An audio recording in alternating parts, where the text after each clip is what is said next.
ভিডিওতে আমরা অষ্টম শ্রেণী তৃতীয় পর্যায়ক্রমিক মূল্যায়নের ইতিহাসে 7 নম্বর স্কুলের প্রশ্ন উত্তরগুলো আলোচনা করব। একের রায় ইন্ডিয়ান পেনাল কোড কার আমলে রচিত হয়? Lord Cornwallis. 2 কলকাতায় মাদ্রাসা প্রতিষ্ঠিত হয় 1781 খ্রিস্টাব্দে। 3 অসামরিক শাসন ব্যবস্থার ক্ষেত্রে ঔপনিবেশিক শাসকের প্রধান হাতিয়ার ছিল আমলাতন্ত্র। 4 জ্যোতিরাও ফুলে নিচুতলার মানুষদের অধিকার প্রতিষ্ঠার জন্য স্থাপন করেন সত্যশোধক সমাজ। 5 শুদ্ধি প্রথার প্রবর্তক ছিলেন স্বামী দয়ানন্দ সরস্বতী। 6 ওয়াহাবি শব্দের অর্থ নবজাগরণ। 7 লোকমান্য রূপে পরিচিত ছিলেন বালগঙ্গাধর তিলক। 8 পি.এন. ঠাকুর ছদ্মনাম গ্রহণ করেন রাসবিহারী বসু। 9 গান্ধীজি ভারতে প্রথম সত্যাগ্রহ পরিচালনা করেন গুজরাটের খেরায়। 10 ত্রিপুরী কংগ্রেসে সুভাষচন্দ্রের প্রতিদ্বন্দ্বী ছিলেন পট্টভী সীতারামাইয়া। 11 প্রত্যক্ষ সংগ্রামের সময় বাংলার প্রধানমন্ত্রী ছিলেন সুরাবর্দী। 12 প্রত্যক্ষ সংগ্রামের ডাক দেন মোহাম্মদ আলী জিন্নাহ। 13 রাজসভায় সভাপতিত্ব করেন উপরাষ্ট্রপতি। 14 গণপরিষদের প্রথম সভাপতি ছিলেন ডক্টর রাজেন্দ্র প্রসাদ। 2 এর আয়তে আছে ঠিক না ভুল লেখো। মন্ত্রীকে নিয়োগ করেন রাষ্ট্রপতি। ভুল। 2 শূন্যস্থান পূরণ। জাতীয় কংগ্রেস প্রতিষ্ঠার সময় ভারতের বড়লাট ছিলেন লর্ড ডাফরিন। 3 বেমানান শব্দটি খুঁজে বার করো। বেমানান হবে রামতনু লাহিড়ী।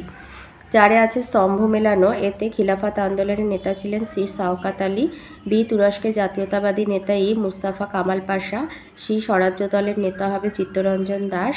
ডি খুদাই খিদমত গার হবে খান আব্দুল গফর খান। ই মুসলিম লীগের নেতা হবে ডি মোহাম্মদ আলী জিন্নাহ। 5 আছে পূর্ণবাক্যে উত্তর দাও। দ্বিতীয় গোলটেবিল বৈঠকে কোন মহিলা প্রতিনিধি কংগ্রেসের পক্ষে যোগ দিয়েছিলেন? সরোজিনী নাইডু। 6 পূর্ণবাক্যে উত্তর। আজাদ হিন্দ ফৌজের প্রধান সেনাপতি ছিলেন ক্যাপ্টেন মোহন সিং। 7 রাজ্যসভার সদস্যদের মেয়াদ 6 বছর। 8 আছে বেমানান শব্দটা খুঁজে বার করো। বেমানান হবে সর্বপল্লী রাধাকৃষ্ণান। 9 ঠিক না ভুল লেখো। ওয়াভেল পরিকল্পনা অনুযায়ী ভারত ভাগ হয়েছিল। ভুল। 10 দিয়েছে কাকে সংবিধানের বিবেক বলা হয়? এটা আছে তোমাদের বইয়ে 148 পাতায়।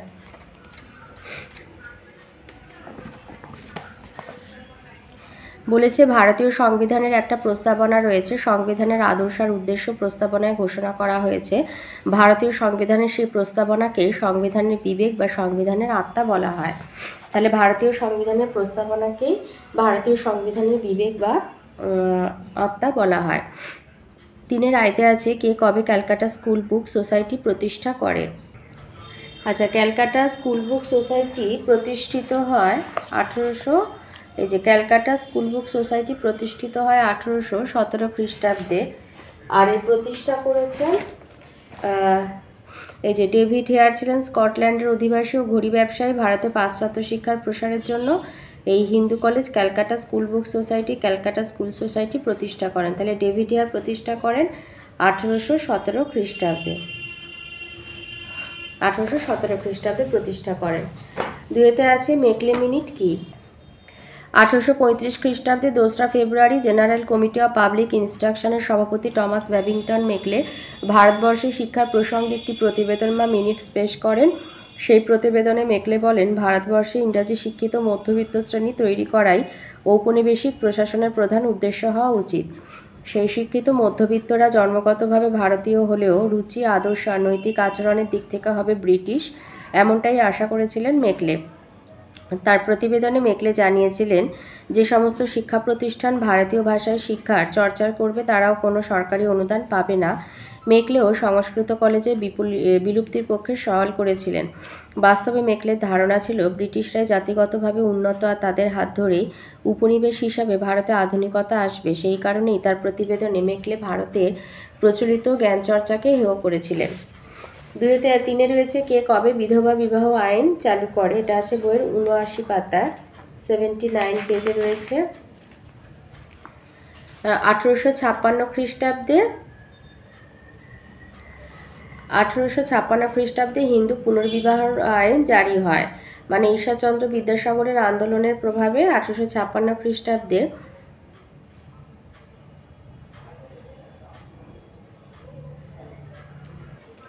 1856 খ্রিস্টাব্দে 26 জুলাই বিধবা বিবাহ আইন পাশ হয়। আর তখন ছিলেন ভারতের বড়লাট লর্ড ক্যানিং বিধবা বিবাহ আইন পাশ করেন। তাহলে 1856 খ্রিস্টাব্দে 26 জুলাই বড়লাট লর্ড ক্যানিং বিধবা বিবাহ আইন পাশ করেন। 4 দিয়েছে কাকে কেন সীমান্ত গান্ধী বলা হয়, এটা আছে বইয়ের 121 পাতায়।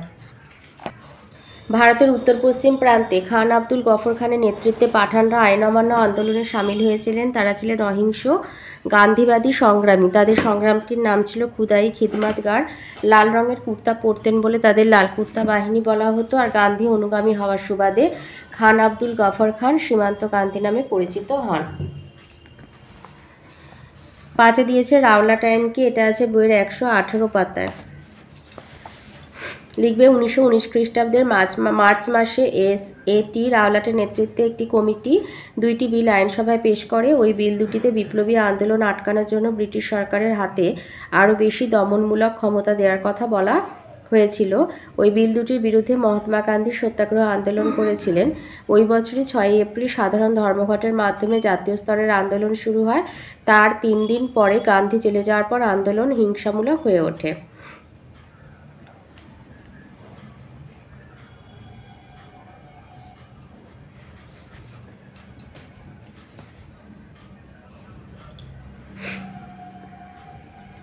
আচ্ছা, এটা রাওলাট বইয়েরটা লিখতে পারো রাওলাট আইন, বা যেহেতু 2 নাম্বার আছে, রাওলাট আইন বলতে কি বোঝায়? প্রথম বিশ্বযুদ্ধের সময় ভারত রক্ষা আইন চালু ছিল। যুদ্ধ শেষে এই আইনের মেয়াদ শেষ হয়। যুদ্ধোত্তর অশান্ত পরিস্থিতি মোকাবিলার জন্য সরকার স্যার সিডনি রাওলাটের প্রতিবেদনের ভিত্তিতে এক দমনমূলক আইন পাশ করেন 1919 খ্রিস্টাব্দের মার্চ মাসে। এটাকেই রাওলাট আইন বলা হয়। তো 2 নাম্বার আছে, একটুখানিও লিখে দিতে পারো। 6তে দিয়েছে স্বরাজ্যপন্থী কাদের বলা হয়। এইখান থেকে লিখবে যে অহিংসা আন্দোলনের পর বেশ কিছু বছর নতুন গণ আন্দোলন গড়ে তোলার পরিস্থিতি ছিল না। গান্ধী নিজে বেশ কয়েক বছর জেলে ছিলেন। তাছাড়া জেল থেকে বেরিয়েও তিনি আদর্শ সত্যাগ্রহী কর্মী তৈরিতে মনোযোগ দিয়েছিলেন। অন্যদিকে কংগ্রেস সংগঠনের মধ্যে নতুন বিবাদ তৈরি হয়েছিল।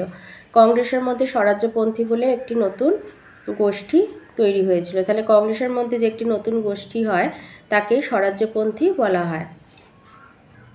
বা বলতে পারো যে অহিংস অসহযোগ আন্দোলনের ব্যর্থতা ও গান্ধীজির জেল হওয়ার ফলে কংগ্রেস সংগঠনের মধ্যে বিবাদ তৈরি হয় এবং চিত্তরঞ্জন দাস মতিলাল নেহরুর নেতৃত্বে কংগ্রেস খিলাফত স্বরাজ্য দল তৈরি হয়। এই দলের অনুগামীদের স্বরাজ্যপন্থী বলা হতো। 7 দিয়েছে র্যাডক্লিফ লাইন কি, এটা আছে বইয়ের 144 পাতায়। লিখবে 1947 খ্রিস্টাব্দের জুন মাসে অনেক টানাপোড়েনের পরে লর্ড মাউন্টব্যাটেনের ভারত বিভাগের পরিকল্পনা কংগ্রেস ও লীগ মেনে নেয়। সেই পরিকল্পনা অনুযায়ী বাংলা ও পাঞ্জাবকে ভাগ করার জন্য 2টি পৃথক সীমান্ত কমিশন গঠন করা হয়। দুটো কমিশনেই লীগ ও কংগ্রেস থেকে 2 জন করে সদস্য ছিলেন।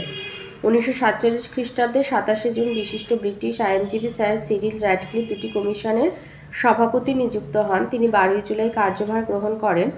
অত্যন্ত দ্রুততার সঙ্গে র্যাডক্লিফ ভারতের বিভাজন মানচিত্র তৈরি করেন, যা র্যাডক্লিফ লাইন নামে পরিচিত। ওই বিভাজন 2 নাম্বারের আছে। তো বলেছে এখানে যে র্যাডক্লিফ লাইনটা কি, তো এইখান থেকে একটুখানি লিখলেও হবে। 2 নাম্বার আছে, এতটা লেখার দরকার, এটা 3 নাম্বার হলে ঠিক ছিল। 8 দিয়েছে সংবিধান কাকে বলে, এটা আছে বইয়ের 147 পাতায়।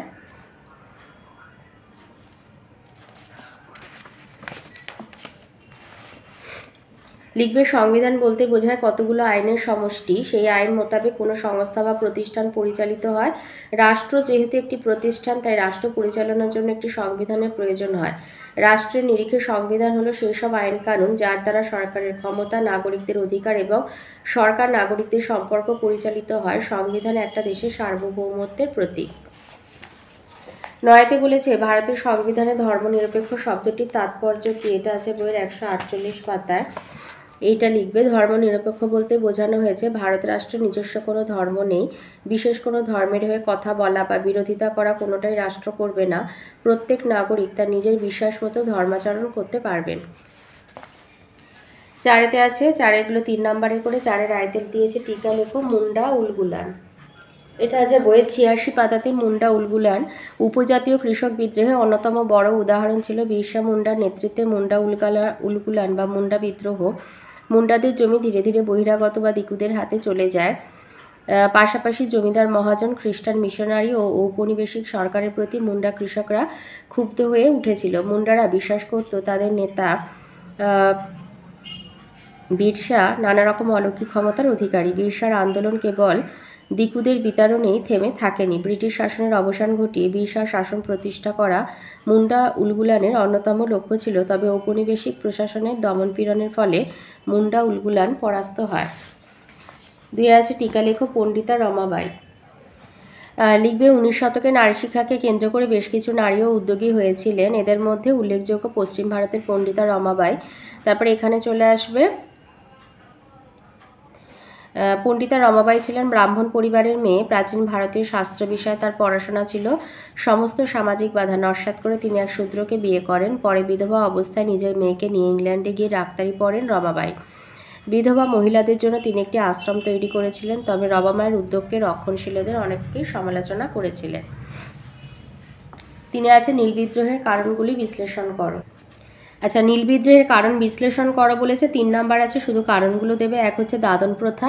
নীলকর সাহেবেরা নীল চাষের জন্য বে এলাকা বা রায়তি চাষ বেশি পছন্দ করত। এই পদ্ধতিতে রায়ত বা চাষির জমিতে চাষির পরিশ্রমে নীল চাষ করা হতো। এই জন্য চাষিকে অগ্রিম টাকা বা দাদন দেওয়া হতো। এর পরিমাণ ছিল বিঘা প্রতি 2 টাকা। এই টাকায় চাষের খরচ মিটত না। আবার উৎপন্ন নীল কম দামে বিক্রি করতে চাষি বাধ্য হতো। চাষি ইচ্ছামতো খাদ্যশস্য চাষ করতে পারত না। দাদনের টাকা সুদে আসলে বেড়ে চলত।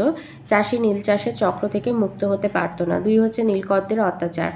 কোনো চাষি নীল চাষ করতে অনিচ্ছুক হলে নীলকররা তার উপর অত্যাচার করত, যেমন দৈহিক নির্যাতন, বলদ কেড়ে নেওয়া, ঘরবাড়ি ভাঙচুর বা আগুন লাগিয়ে দেওয়া, ছেলেমেয়েদের আটক করা ইত্যাদি।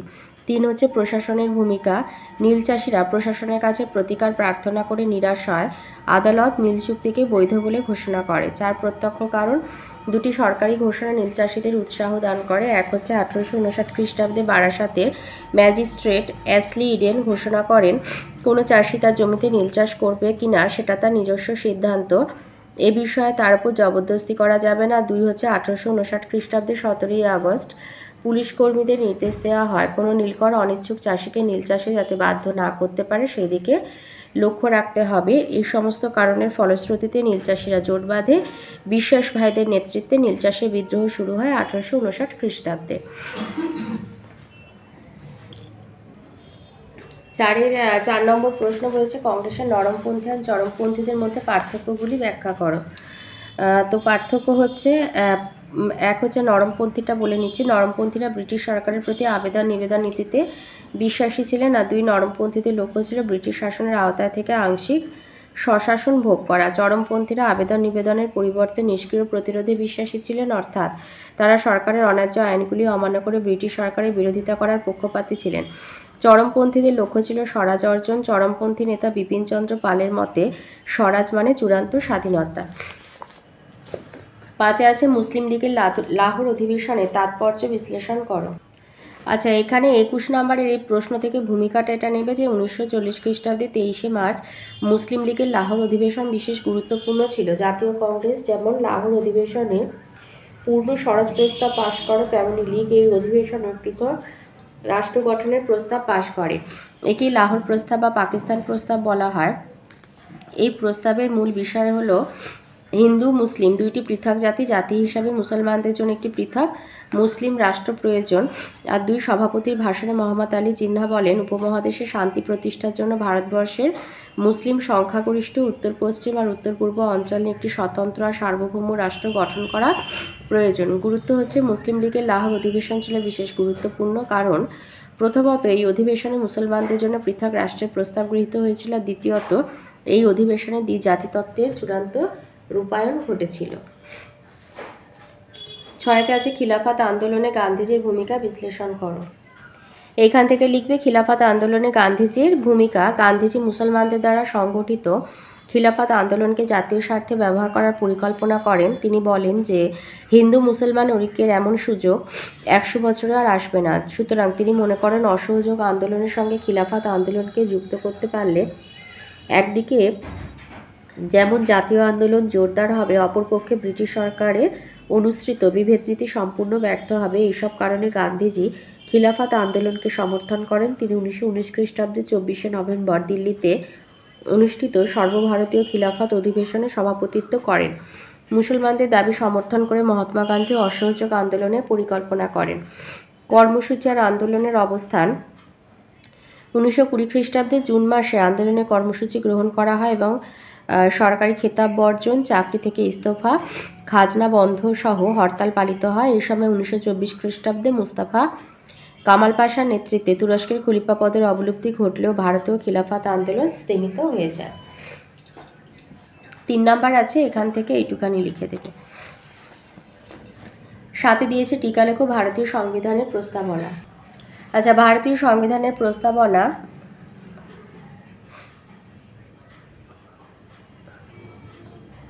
এটা পুরোটা এতটা রয়েছে বলে আমি এটা রায়মার্টিন থেকে ছোটোর ওপরে দিলাম। 1950 খ্রিস্টাব্দে 26শে জানুয়ারি স্বাধীন ভারতের সংবিধান কার্যকর হয়। মার্কিন যুক্তরাষ্ট্রের সংবিধানের অনুকরণে ভারতীয় সংবিধানে একটি প্রস্তাবনা বা ভূমিকা সংযুক্ত হয়েছে। প্রস্তাবনা হচ্ছে ভারতীয় সংবিধানের বর্তমান প্রস্তাবনাটি হলো, আমরা ভারতের জনগণ ভারতকে একটি সার্বভৌম সমাজতান্ত্রিক ধর্মনিরপেক্ষ গণতান্ত্রিক সাধারণতন্ত্ররূপে ইত্যাদি। এর মধ্যে সমাজতান্ত্রিক আর ধর্মনিরপেক্ষ শব্দ দুটি 1976 খ্রিস্টাব্দে 42তম সংবিধান সংশোধনী সংযোজিত হয়েছে। গুরুত্ব: প্রকৃত অর্থে প্রস্তাবনা হচ্ছে সংবিধানের আত্মা। প্রস্তাবনার মধ্যে দিয়ে সংবিধানের প্রকৃত উদ্দেশ্য সম্পর্কে আমরা জানতে পারি। দেশের আর্থসামাজিক আর রাজনৈতিক ক্ষেত্রে ন্যায় বিচার প্রতিষ্ঠা, জাতি ধর্ম নির্বিশেষে প্রত্যেক ব্যক্তির সমান মর্যাদা ও সুযোগ ইত্যাদি কথা ঘোষণা করা হয়েছে। তাই প্রস্তাবনাকে সংবিধানের বিবেক, সংবিধানের ক্ষুদ্র সংস্করণ ইত্যাদিও বলা হয়। 8 দিয়েছে ভারতের সংবিধানে উল্লিখিত মৌলিক অধিকারগুলো লেখো। এটা আছে বইয়ের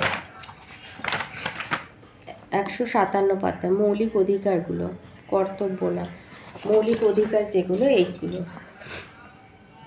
ভারতের সংবিধানে নাগরিকদের 6টি মৌলিক অধিকারের কথা বলা হয়েছে। সেগুলো হচ্ছে সাম্যের অধিকার, স্বাধীনতার অধিকার, শোষণের বিরুদ্ধে অধিকার, ধর্মীয় স্বাধীনতার অধিকার, শিক্ষা সংস্কৃতির অধিকার, সাংবিধানিক প্রতিবিধানের অধিকার। এই অধিকারগুলি শাসন ও আইন বিভাগে কর্তৃত্বের বাইরে রয়েছে, তাই সংবিধান দ্বারা সুরক্ষিত এই অধিকারগুলিকে মৌলিক অধিকার বলা হয়। এই অধিকারগুলি ক্ষুণ্ণ হলে ভারতের যে কোনো নাগরিক আদালতের দ্বারস্থ হতে পারে। 5 আইতে আছে সমাজ সংস্কারক রূপে ঈশ্বরচন্দ্র বিদ্যাসাগরের অবদান কি ছিল?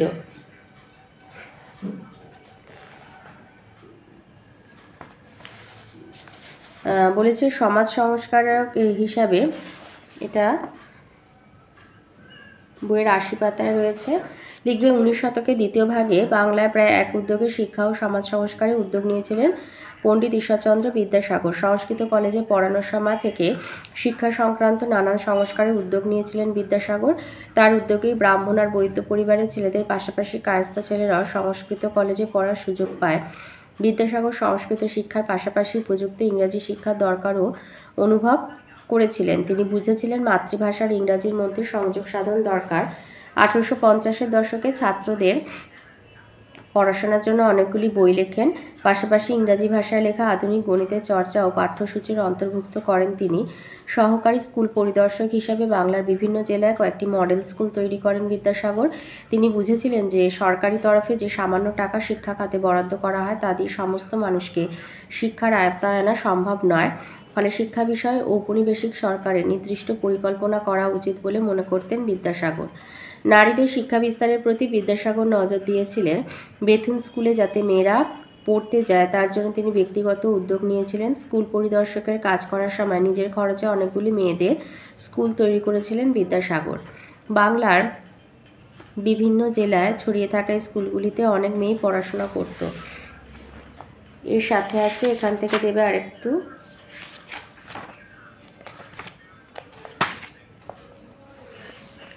এছাড়াও 19 শতকের মাঝামাঝি সময়ে বিধবা নারীদের পুনরায় বিয়ে দেওয়া নিয়ে ঈশ্বরচন্দ্র বিদ্যাসাগর আন্দোলন গড়ে তুলেছিলেন। রামমোহনের মতো বিদ্যাসাগরও ব্রিটিশ প্রশাসনের কাছে আইন জারি করে বিধবা বিবাহ চালু করার দাবি জানিয়েছিলেন। 1856 খ্রিস্টাব্দে হিন্দু বিধবা পুনর্বিবাহ আইন জারি হয়।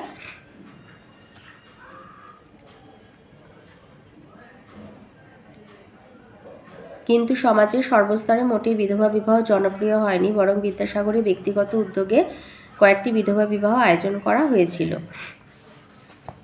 2 আছে ভারত সভা প্রতিষ্ঠার উদ্দেশ্য কী ছিল? এই সভা কোন কোন বিষয়ে প্রধান বিষয়ে আন্দোলন করেছিল?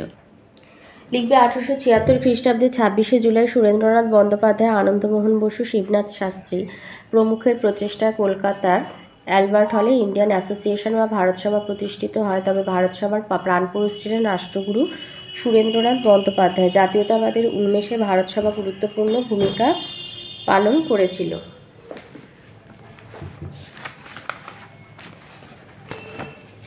ভারত সভা প্রতিষ্ঠার উদ্দেশ্য ছিল ইংরেজ শাসনের বিরুদ্ধে শক্তিশালী জনমত গঠন করা, 1, 2 ভারতীয়দের গণ আন্দোলনে সামিল করা, 3 জাতি ধর্ম বর্ণ নির্বিশেষে সমস্ত দেশবাসীকে ঐক্যবদ্ধ করা। ভারত সভার আন্দোলন 1 হচ্ছে ভারত সভা দেশীয় ভাষা সংবাদপত্র আইন আর অস্ত্র আইনের বিরোধিতা করে এবং ইলবার্ট বিল সহ বহু জনস্বার্থ সম্পর্কিত বিষয়ের সমর্থনে আন্দোলন করে। 2 হচ্ছে 1876 খ্রিস্টাব্দে সিভিল সার্ভিস পরীক্ষার্থীর বয়স 21 বছর থেকে কমিয়ে 19 বছর করা হয়। ভারত সভা এই পরীক্ষার্থীদের বয়স 22 বছর করার জন্য দাবি জানায়। ইংল্যান্ড আর ভারতে একসঙ্গে পরীক্ষা গ্রহণের জন্য দাবি জানানো হয়। ভারত সভার আদর্শ প্রচার করার জন্য সুরেন্দ্রনাথ বন্দ্যোপাধ্যায় সমগ্র ভারতবর্ষে পরিভ্রমণ করেন। এই প্রসঙ্গে স্যার হেনরি কটন বলেছেন যে সুরেন্দ্রনাথ বন্দ্যোপাধ্যায়ের নাম ঢাকা থেকে মুলতান পর্যন্ত যুব সমাজের মনে প্রেরণা জাগিয়েছিল। 3 আছে ভারতের মুক্তি সংগ্রামে আজাদ হিন্দ ফৌজের ভূমিকা কী ছিল। লিখবে ভারতের মুক্তি সংগ্রামের ইতিহাসে নেতাজি সুভাষচন্দ্র বসু আর আজাদ হিন্দ ফৌজের বীর সেনাদের আত্মত্যাগ স্মরণীয় হয়ে আছে। দ্বিতীয় বিশ্বযুদ্ধ চলাকালে সুভাষচন্দ্র বসু আজাদ হিন্দ ফৌজের মাধ্যমে ভারতের স্বাধীনতা অর্জনের পরিকল্পনা করেছিলেন।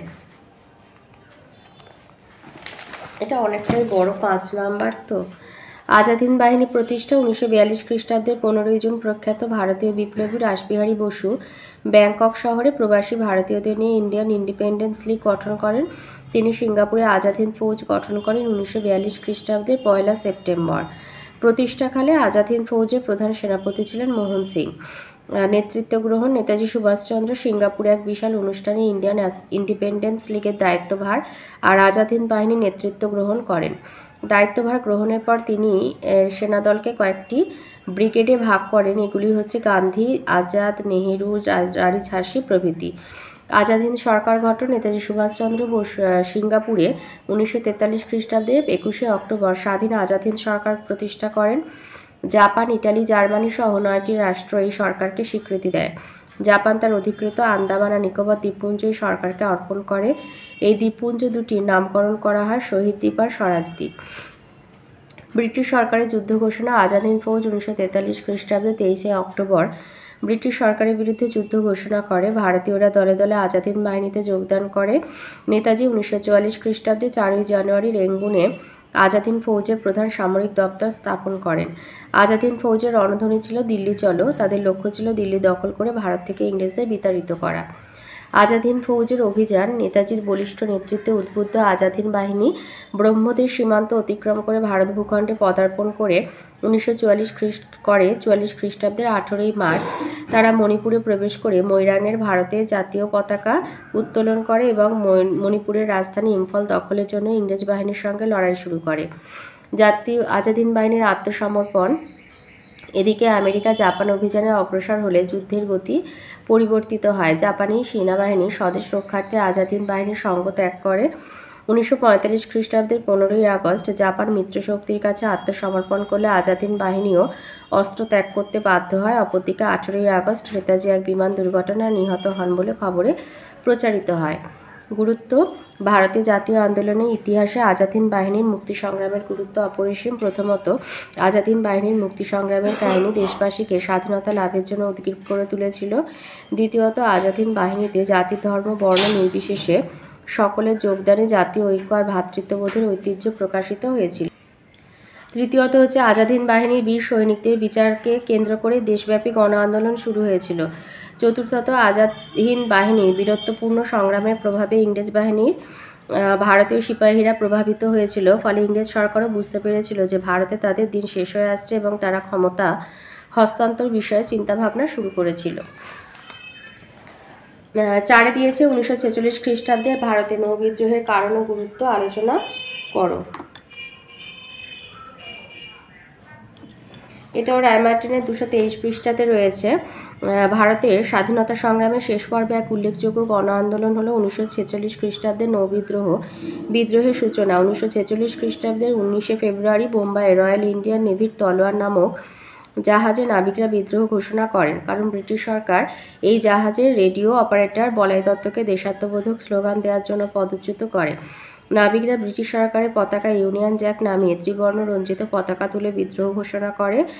MS খানের নেতৃত্বে এই বিদ্রোহে বোম্বাইয়ের প্রায় 20,000 নৌসেনা অংশগ্রহণ করে। এই বিদ্রোহ মাদ্রাজ, কলকাতা, করাচি প্রভৃতি স্থানে ছড়িয়ে পড়ে। কারণ হচ্ছে, এক হলো আজাদ হিন্দ ফৌজের বিচার। আজাদ হিন্দ বাহিনীর ধৃত সেনাপতিদের বিচার শুরু হয়েছিল দিল্লির লালকেল্লায়। এর ফলে সেনাপতি ও সৈন্যদের আত্মত্যাগ ও বীরত্বপূর্ণ লড়াইয়ের কাহিনী প্রচারিত হয়, আর নৌবাহিনীর সেনারা উদ্বুদ্ধ হয়ে বিদ্রোহ ঘোষণা করে। 2. নিম্নমানের খাদ্য সরবরাহ। নৌ বিদ্রোহের অন্যতম প্রধান কারণ ছিল ভারতীয় নৌসেনা এবং নৌ কর্মচারীদের জন্য নিম্নমানের খাবার সরবরাহ করা। ভারতীয় নৌসেনারা প্রতিকারের জন্য বারবার আবেদন করলেও কোনো ফল হয়নি, তাই তাদের মধ্যে ক্ষোভ সৃষ্টি হয়েছিল। 3 হচ্ছে বেতন ও পদোন্নতি সংক্রান্ত বৈষম্য। ইংরেজ কর্মচারীদের মতো সমান যোগ্যতা থাকলেও ভারতীয় কর্মচারীদের পদোন্নতি করা হতো না। তাদের বেতনও ইংরেজ কর্মচারীদের থেকে অনেক কম ছিল, ফলে ভারতীয় নৌসেনারা ক্ষুব্ধ হয়েছিল। 4 হচ্ছে ভারতীয়দের প্রতি ব্রিটিশ কর্মচারীদের দুর্ব্যবহার। ইংরেজ কর্মচারীরা ভারতীয় নৌসৈনিকদের গালিগালাজ ও অপমান করত। ইংরেজ কর্মচারীদের দুর্ব্যবহারে ভারতীয়রা অত্যন্ত ক্ষুব্ধ ছিল। এর প্রতিশোধ নেওয়ার জন্য তারা বিদ্রোহ করেছিল। 5 হচ্ছে দক্ষিণ পূর্ব এশিয়ার মুক্তি সংগ্রামের প্রভাব। ইন্দোনেশিয়ার স্বাধীনতা সংগ্রামীদের বিরুদ্ধে ভারতীয় নৌসৈন্যদের ব্যবহার না করার জন্য নৌবাহিনীর সৈন্যরা দাবি করেছিল। তাছাড়া ইন্দোনেশিয়ার মুক্তি সংগ্রামের প্রভাবও ভারতীয় নৌবাহিনীর ওপর পড়েছিল।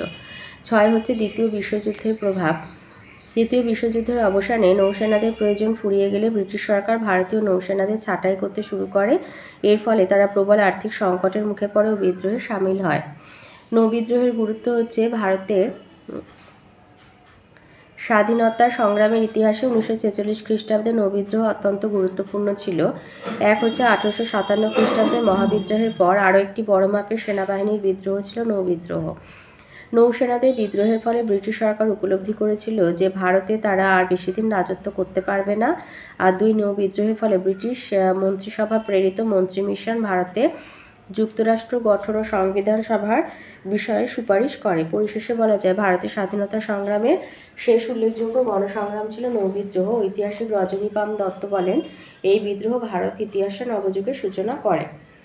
5 প্রশ্ন বলেছে, পশ্চিমবঙ্গে আঞ্চলিক স্বায়ত্তশাসন ব্যবস্থার মাধ্যমে কিভাবে গণতন্ত্রের ধারণা বিস্তৃত হয়েছে তা বিবৃত করো।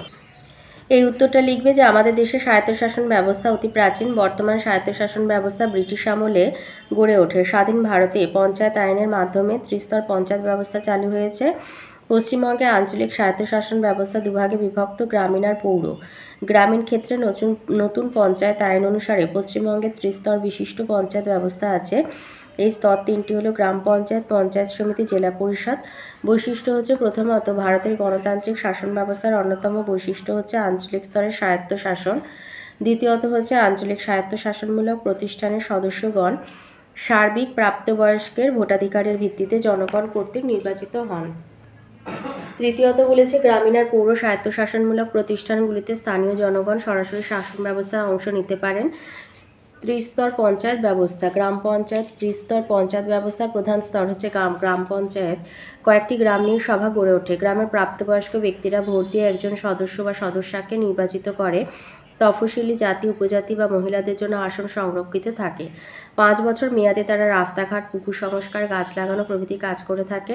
2 হচ্ছে পঞ্চায়েত সমিতি। ত্রিস্তর পঞ্চায়েত ব্যবস্থার দ্বিতীয় স্তর হচ্ছে পঞ্চায়েত সমিতি।